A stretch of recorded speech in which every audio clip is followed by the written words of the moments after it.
Cerita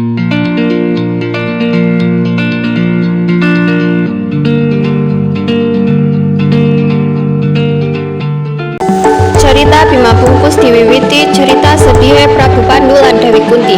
Pacerita Prabu Pandhu lan Dewi Kunti sedih amarga putrane nomer loro yaiku Bimalara lan durung ana tambane. Prabu Pandhu lan Dewi Kunti ngutus Arjuna supaya nemoni Bengawan Abiyasa ing Pratapa Rahtawu. Bengawan Abiyasa banjur tindak Astina.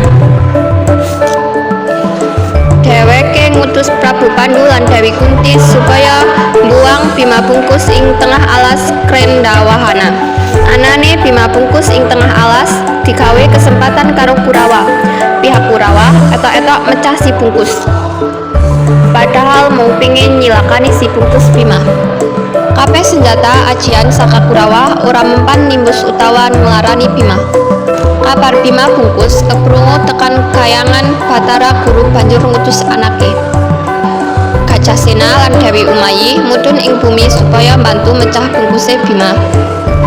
Nalika bungkus pecah dadi perang tandinge antarane Gajah Sena lan Bima. Gajasena dibanting lan mati. Kabeh kekuatane Gajasena pindah ing Bima, dene gadinge dadi senjata kuku Bima. Sawise iku Dewi Umayi menehi sandangan marang Bima.